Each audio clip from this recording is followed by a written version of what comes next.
Hoje o uso da tecnologia serve para qualquer coisa ou para muitas coisas. Agora, você já imaginou usar a tecnologia para fazer um mapeamento do seu cérebro? Pois é, esse é o assunto desse Giro Novo Dia que está começando agora, porque nós vamos falar sobre o neurofeedback. Você já ouviu falar sobre isso? Aposto que não.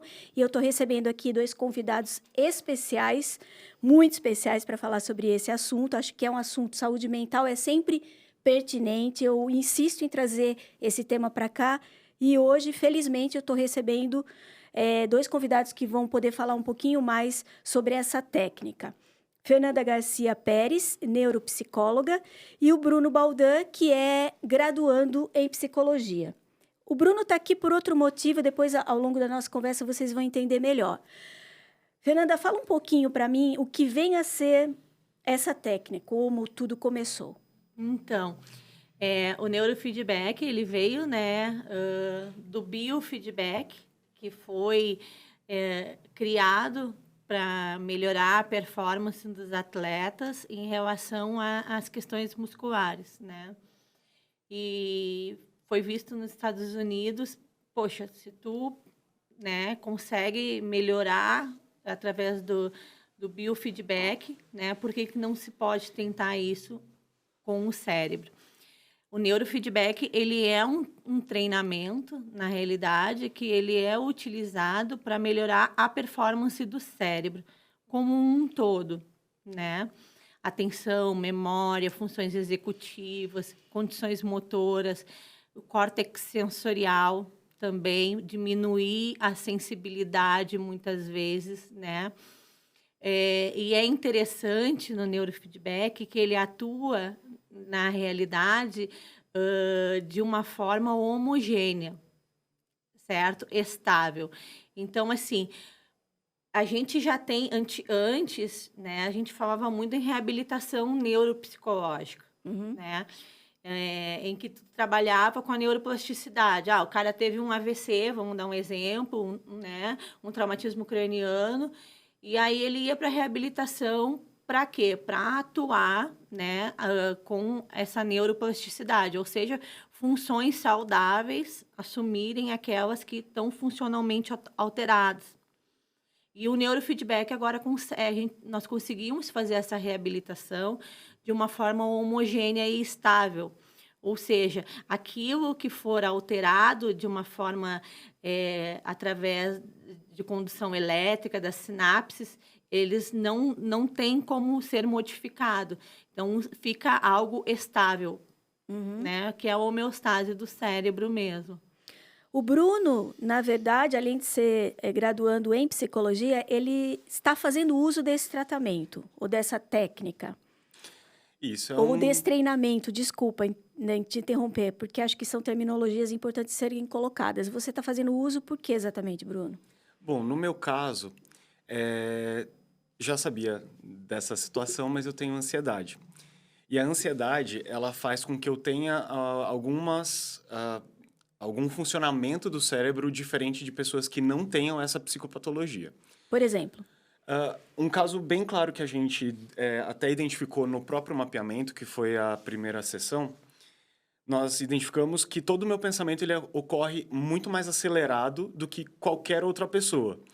E aí, no caso de funções executivas, como ela comentou, que é um dos pilares, né, do tratamento, vai fazer com que eu, ao longo do tratamento, observe melhorias nessa situação de que, geralmente, se eu tenho um trabalho muito cheio de tarefas durante o dia para executar, chega no final do dia, eu fico muito mais cansado do que qualquer outra pessoa normalmente. Por quê? Porque eu gastei muito mais energia cerebral para poder fazer uma execução que outras pessoas gastariam menos energia. Mesmo isso não tem a ver com saber fazer, com saber executar, saber todo o detalhamento das atividades, mas sim um próprio funcionamento do cérebro mesmo. E através da rede elétrica que foi utilizado no mapeamento, foi possível identificar esse funcionamento do meu cérebro, e aí agora seria essa homeostase, como ela falou, para poder fazer um equilíbrio ali dessa situação. E é interessante que quando o Bruno chegou, porque o que acontece, né? É preenchido um questionário no sistema, porque, na verdade, a gente tem um sistema americano, né? Em que nós pagamos a licença para trabalhar com ele. Não é algo aleatório, assim, né? É cientificamente algo certo. Comprovado, isso. Então, quando o Bruno, eu já conhecia ele, né? Foi meu aluno na faculdade, enfim, aquela agitação psicomotora de sala de aula, tudo nos remete a pensar, o cara tem TDAH, entendeu? Hiperativo, né? Com uma comorbidade num transtorno de ansiedade. Quando a gente fez um mapeamento cerebral, deu para ver que as ondas que chegavam na região frontal, elas eram muito mais rápidas do que o esperado, que é o contrário de uma pessoa que tem TDAH. As ondas chegam lentas, entende? Ou seja, aquele cérebro, ele já tem o padrão executivo dele, já está um nível de cansaço, que as ondas chegam lentificadas na região frontal, certo? E o dele chegava que na realidade, as ondas máximas, que seriam a beta, chegavam o que a gente chama de high beta, altíssimas, né? Que é característica mesmo de um cérebro de pessoas que têm transtorno de ansiedade e estresse. Muito estresse. Entende? E qual que é o problema disso? O envelhecimento precoce. Entende? Porque o que acontece? Quando tu entra num nível em que tu vai trabalhando muito uma região e as outras vão ficando paradas, certo? A tendência daquela região é o quê? Existe um envelhecimento patológico, né? E o envelhecimento normal, né? Esse envelhecimento precoce, ele acontecer mais rapidamente, porque ela está, teoricamente, mais gasta, vamos pensar. Tá. Vou aproveitar a presença de vocês aqui, mais especificamente da Fernanda, para falar um pouquinho, porque hoje se fala muito em ansiedade, déficit de atenção, TDAH, né? Como é que a gente diferencia uma patologia da outra? Porque, no caso, por exemplo, tem algumas que têm sinais muito parecidos, né? O diagnóstico, acredito eu, deve ficar até mais complicado. Na realidade, eu sempre comento, e eu falava muito isso nas aulas de psicopatologia, a importância do diagnóstico diferencial, né? Os pequenos detalhes, em tudo, certo? A gente tem que se ater aos detalhes, sim. Aquela consulta de 10 minutos com o paciente não tem como, é praticamente inviável, independentemente se for de plano de saúde ou particular. Acho que no momento que tu te propõe a fazer aquilo, ou tu faz da forma correta ou tu não faz, entende? Então, assim, porque isso acontece muito, né? Essas confusões, bipolar com border, a gente vê, né? TDAH, autismo, certo? TDAH, transtorno de ansiedade. Só que a questão toda, na realidade, muitas pessoas que têm TDAH, elas têm transtorno de ansiedade generalizada, porque é uma comorbidade. Eu sempre brinco que é o bônus que tu leva, entende? O que acontece?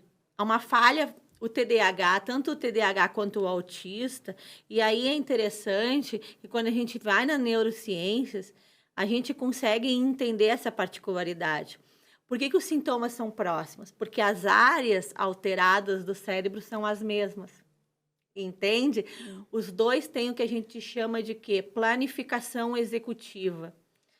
Vamos pensar um guarda-chuva, né? Eu sempre falo isso pro pessoal, falava na aula. Abre e fecha, né? Conforme a chuva. O limpador do carro, conforme a velocidade. Então, esse é o papel das funções executivas. Elas irem conforme o ambiente, elas vão se flexibilizando, né? E o que acontece tanto com TDAH quanto com autista? Tem uma planificação executiva, ou seja, o guarda-chuva não funciona. É sempre tudo igual. Por isso da rigidez do comportamento. Porque quando tu tem uma rigidez de comportamento, tu sabe o quê? O que tu vai esperar. E quando tu sabe o que tu vai esperar, tu tem o controle. E quando tu tem o controle, tu não te sente ansioso. Entendi. O Bruno, há quanto tempo você está em treinamento e você já sente diferença? Alguma diferença? Certo, eu tô em treinamento faz 1 mês e meio, basicamente. Basicamente 1 mês e meio. E eu já sinto diferença na redução do cansaço ao longo do dia. E principalmente porque, assim, minha rotina, né? Como trabalhador, como estudante, pauleira. ela é meio corrida. Então, assim, eu vou Pobre para operário. Padrão. Eu acordo 5 horas da manhã, vou pra academia. Vou pra academia. Depois eu trabalho até umas 6 horas da tarde, basicamente. E depois tem o meu período de estudo da faculdade de psicologia. Então, assim, inclusive o intuito mesmo é para melhorar isso também, né? É o nosso combinado de fazer assim, ó. Teu e da máquina. Não é? Tô fora. Mas o objetivo é mesmo ter um pouco mais de facilidade. Por quê? Porque geralmente quando chega na hora de estudar, meu cérebro já não consegue mais acompanhar o que está ali e tudo mais. Então, eu despendo muito mais energia sobre um cansaço que não deveria estar ali, que não deveria estar nesse nível. Então, assim, já identifiquei algumas melhoras, assim, sabe? Principalmente em atenção e foco e, posteriormente, em memória. Porque, assim, a memória, ela pode ter um certo agravo, né? Na questão de retenção de informações, mas uma passagem antes da memória é quanto de atenção que você teve. Então, essa primeira barreira, com o cansaço, já era um pouco mais comprometida, né? Ultrapassando isso, a gente vai identificar ali a memória em si. Se eu prestei atenção, é mais fácil eu ter uma memória melhor. Depois disso, vamos avaliar se a memória em si, e aí depende de cada tipo de memória, longo prazo, curto prazo e tudo mais, para saber qual que é a efetividade mesmo do tratamento. Então, por enquanto, a gente está nessa parte de atenção. Nessa etapa. Tem um caso de uma moça que ela veio me procurar, primeiro para uma avaliação neuropsicológica. Ela tem 37 anos e uma vida inteira de conflito, porque ela não conseguia parar em trabalho nenhum, enfim. E extremamente dificultosa, assim, questão de interação social, né? Bem, fizemos o diagnóstico, fechou, né, com transtorno de espectro autista. E eu comecei, então, a fazer o neurofeedback no protocolo de autismo que tem, que é principalmente pelas questões sensoriais, né? Então, assim, a gente não tem... Ela continua indo comigo, passando, porque é um tratamento longo, entende? Não é uma coisa, assim, do dia para a noite. Claro. Certo? É no mínimo 40 sessões. Certo? Mas é que nem a história da cadeira, né? Quando tu paga uma cadeira cara, tu vai ter ela pro resto da vida. Sim. Né? E não é pela questão do valor, né? Mas o tratamento é longo, mas por quê? Porque ele é efetivo. E assim, ó, hoje, bem, primeira sessão, ela saiu com muita dor de cabeça, porque realmente a primeira sessão é enlouquecedora. Eu sou uma que toda vez que eu faço o protocolo, porque eu faço em mim, né? Eu tenho vontade de morder a parede de tanta raiva que eu fico. Porque tem um barulho que fica no nosso ouvido absurdo. Porque ele trabalha o estímulo visual e auditivo. É interessante, durante a sessão de neurofeedback, o cara fica assistindo Netflix. Eu ia perguntar na prática como é que funciona. Ele fica na poltrona no bem bom, né? Então, ele bota um capacete ali e eu vou fazendo o quê? Retirando os eletrodos e colocando. Então, ele tem um estímulo auditivo, que é para trabalhar a integração binaural do cérebro, né? Direito e esquerdo. E ele, por exemplo, ele gosta de ver uma série. Então, eu vou colocar a série para ele. Vai ficar piscando né, um quadrado preto. Toda vez que o cérebro dele tenta desconectar, aquele quadrado fica mais preto. Entende? Que é como uma forma de fazer com que ele volte a atenção. E volta. Para trabalhos de impulsividade, a gente trabalha muito com games, em que a criança, com a touca e os eletrodos, eles têm que ficarem jogando o videogame e fazendo o quê? Tendo uma questão de autocontrole. Entende? Mas isso a gente usa um pouco mais adiante, não quando você está muito no início ainda do treinamento.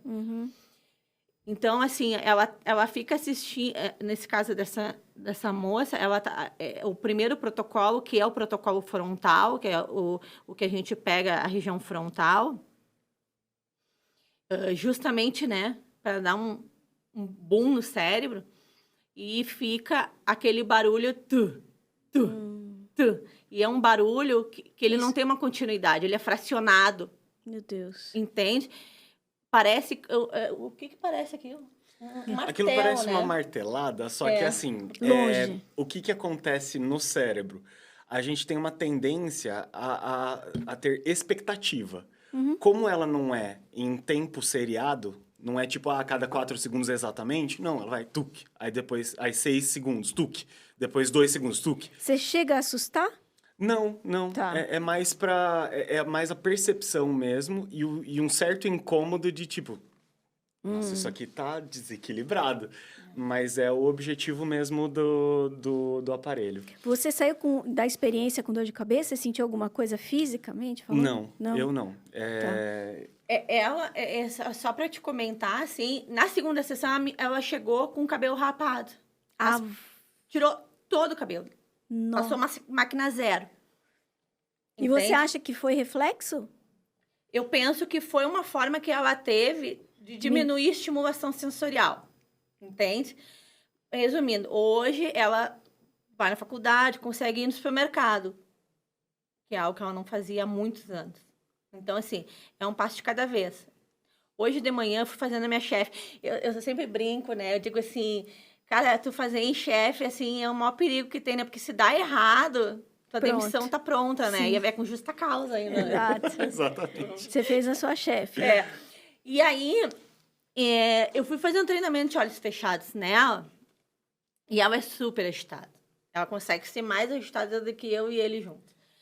E as ondas dela, a gente tem ali no computador um risquinho, passavam, né? O programa que eu tinha feito era para quê? Diminuir, entende? Baixar, né? E as ondas dela passavam. E aí eu pensei assim, quer saber? Existe uma partezinha ali no programa que a gente ativa, que é o rocking em 1 minuto, em que a gente faz o quê? Ao contrário. Para enganar o cérebro. Entendeu? Então, assim, durante 1 minuto, o cérebro... Porque são 3 blocos de 10 minutos, tá? Então, durante aquele 1 minuto, o que eu fiz? Eu joguei o reverso do cérebro. Para quê? Porque o nosso cérebro, e tu pode pensar que isso é uma bobagem, o que eu vou dizer, enfim, mas, assim, ele quem quer nos comandar o tempo inteiro. A gente vê isso em compulsão, a gente vê isso em transtorno alimentar, no hiperativo, na ansiedade, do tipo assim, ó, o cara sabe que não tem lógica aquele pensamento, mas ele vem. E toma conta, né? E toma conta total. E aí, quando tu vê, teu comportamento já tá alterado, né? E aí, o que eu fiz? Eu peguei e joguei ao contrário com o cérebro dela. E aí, ele começa... Porque daí, o que ele faz? Ele tem que começar a pensar de outra forma. Obriga ele a pensar diferente. É o que eu falava sempre, eu falo para meus pacientes, eu falo para meus alunos, a gente tem que enganar o nosso cérebro. Se eu boto uma meta a longo prazo, a minha tendência a desistir vai ser rápida. Então, o que eu penso? Aí, vou fazer só mais esse semestre de faculdade, o que vem eu penso. Não é verdade? Opa! Porque se eu pensar que eu tenho que fazer 10 anos de faculdade, eu vou desistir, não aguento. Um dia de cada vez. Com certeza. Tem alguma indicação? Eu tenho algum tipo de patologia que daí, no caso, é indicado esse tipo de treinamento ou não? É mais fácil eu te dizer assim, ó. Hoje em dia, a gente não tem muitos estudos ainda para epilepsia. Então, essa daí Fica de fora. fica de fora.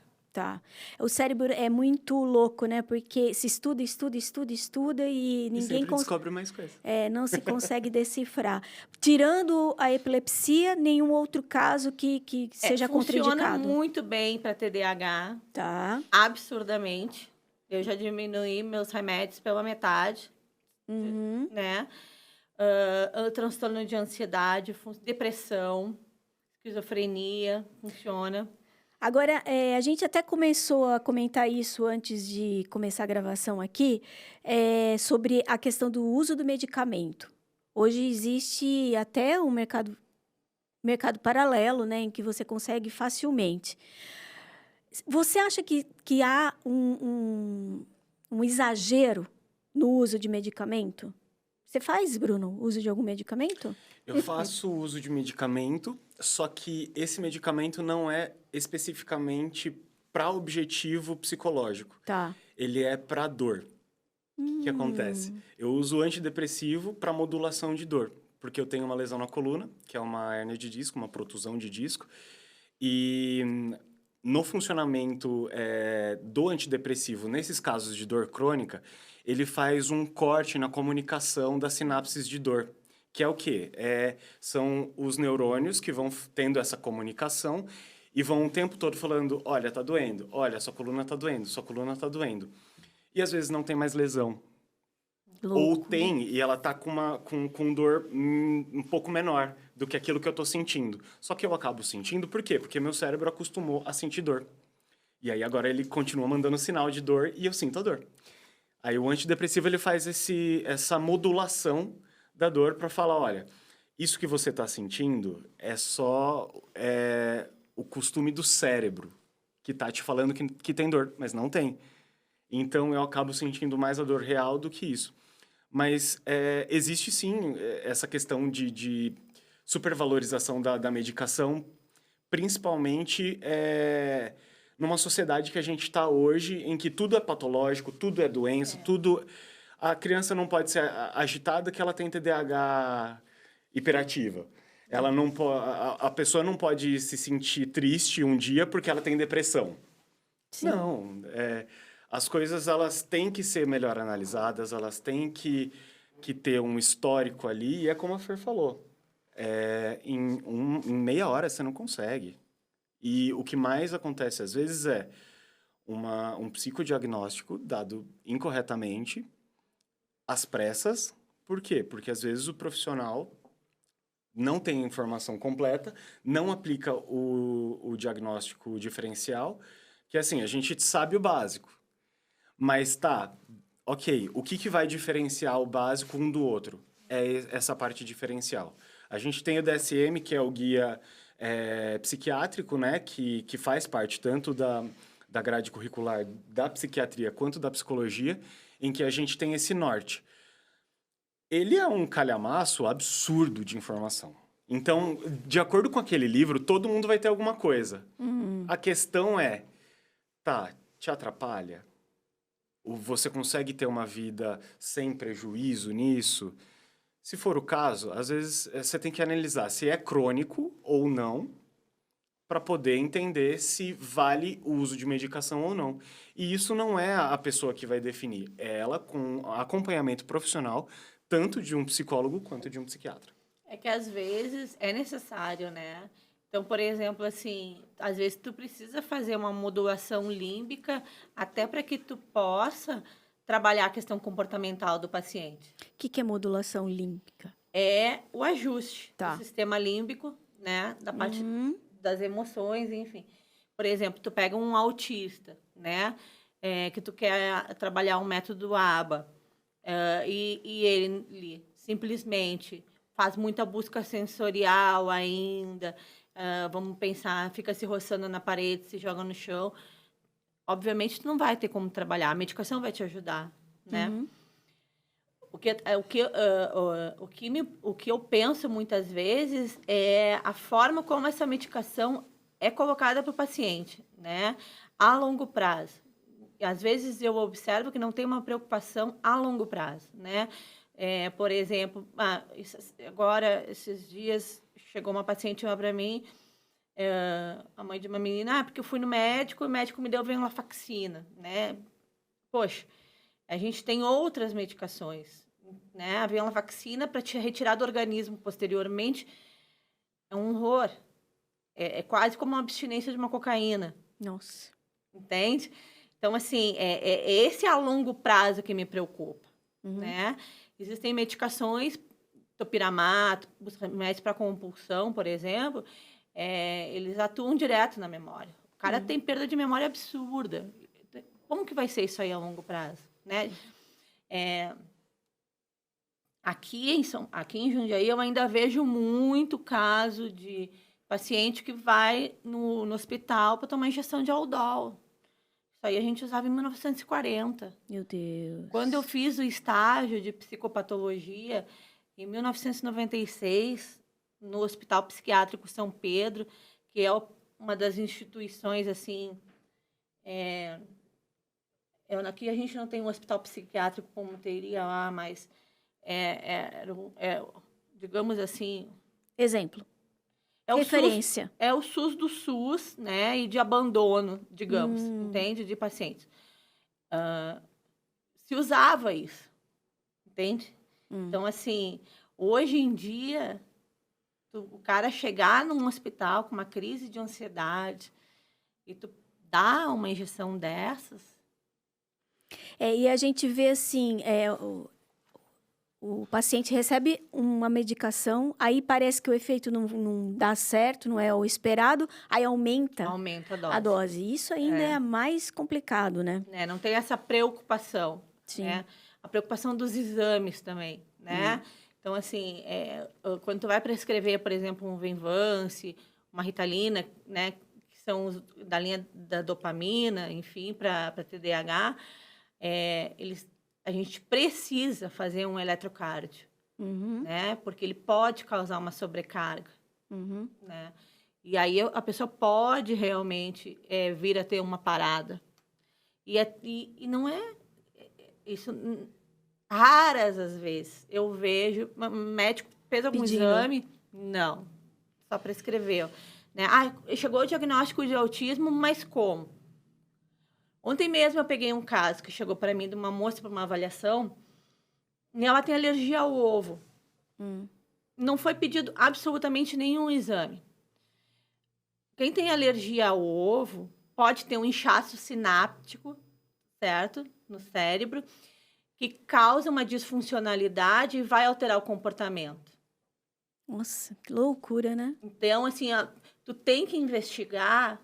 Né, através de exames metabólicos, exames de sangue, um pouco mais a fundo, de dizer simplesmente que aquela criança é assim porque ela é autista.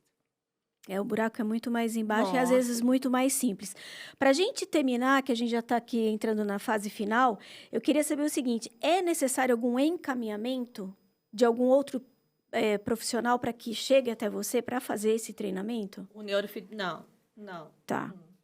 A única questão, ele não é ainda, né, coberto pelo rol da ANS, o biofeedback já é, né? O neurofeedback ainda não, então o plano de saúde não cobre. Tá. Bruno, você recomenda? Como é que tem sido isso para você? É dolorido o processo? Porque a gente sabe que brincar com a mente, brincar entre aspas, né? Quando a gente volta os olhos para a gente, não é fácil, por isso que o médico receita remédio, né? Muito mais simples de cuidar. Como é que tem sido para você? Olha, não dói absolutamente nada. Como ela falou, né? É montado um capacete com os eletrodos. Tá. Uma touca. Uma touca com os eletrodos. Eu falei para minha professora, desculpa te interromper, quando eu comecei o treinamento, eu sempre fui uma pessoa não muito jeitosa com motricidade fina, porque eu tenho TDAH. E toda pessoa que tem TDAH é desastrada por natureza. E aí eu ia colocar aqueles eletrodos nas pessoas e eu dizia pra ela, se nada der certo, eu vou pegar essa touca e vou sair fazendo luzes na rua, na cabeça de todo mundo. Entendeu? Pois é. Vai ficar todo mundo loiro. não vou perder meu dinheiro. Não, é uma boa, viu? Só que cada buracão que não tem como. Tá louco. Não vai ser luzes, né? Vai ser buracos. Mechas. Mechas. Bom, no caso, não dói nada, tá? A corrente, ela não emite nenhum choque, ela é apenas... ela precisa ter contato por conta dos estímulos, de fato. Tá. Mas vale muito a pena, tá? Uhum. Tem uma melhora cognitiva muito boa. E recomendo aí quem tiver oportunidade para buscar um profissional. Tomar banho também, né? É importante tomar um banhinho também antes, para depois, quando tirar os eletrodos... Não ficar grudado. Acontece, né? Acontece. Deixa eu dizer uma coisa. Eu quero reafirmar aqui o convite que eu já fiz inicialmente para que vocês voltem. Eu queria muito falar mais sobre ansiedade, sobre o TDAH, sobre o autismo e outras patologias que explodiram, né? Desde a pandemia para cá, parece que aumentou consideravelmente. Eu acho que é um momento, sempre foi um momento de falar sobre saúde, de um modo geral, a saúde mental, mais especificamente de uns tempos para cá, porque é como a Fernanda falou, hoje em dia qualquer criança tem problema, né? Um problema que é considerado uma patologia. Será mesmo? Né? E esses diagnósticos errôneos, que consequência pode trazer para essa pessoa futuramente falando? Então, faço convite aqui para que vocês voltem. Obrigada. Para a gente falar sobre outros assuntos. Acho que assunto a gente tem, né? Mas agradeço mesmo de coração vocês estarem aqui. Muito obrigada. A gente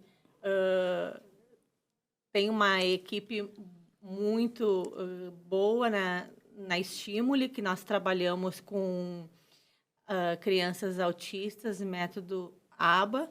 Né? O Bruno está constantemente lá também nos auxiliando. Vamos estar também agora no Tetal, é isso? Uhum. Né? É mesmo? Com salas de descompressão para pessoas autistas assistirem os shows tranquilamente. É mesmo? Uhum. É. Vocês vão estar em todos os finais de semana? Todos, aham. Eu vou estar A lá. clínica vai estar lá. Vou visitar cobrir? vocês. Não, vou curtir mesmo. Ai, faz bem. Ah, Vai ser É incrível. legal. Vou procurar vocês lá pra gente... Procurar a Luciana Portela, vai estar Tá. lá, né? Que é a dona da Estímule. É. E é isso, assim, a gente está aí, que precisar, né, podem contar conosco. Pode ter certeza que eu vou cutucar de novo. E aí, Vai Bruno? ser um prazer também vir aqui e falar um pouco mais dos meus estudos, falar de novas descobertas, né, científicas aí, de acordo com os artigos que a gente for ter no trabalho. E contem comigo. Lembrando que o neurofeedback é uma novidade aqui em Jundiaí. Então... Nós não tínhamos. Não tinha até então. Então, se você, no mínimo, ficou curioso, vale a pena. E se, no máximo, se você está precisando, vale mais a pena ainda. Eu costumo sempre dizer o seguinte, acho que até já falei isso nesse microfone aqui. Não é à toa que a cabeça fica em cima. Então, cuide dela, por favor. A gente volta semana que vem com outro assunto. Beijo para vocês, até mais. Tchau. Obrigada. Tchau, tchau.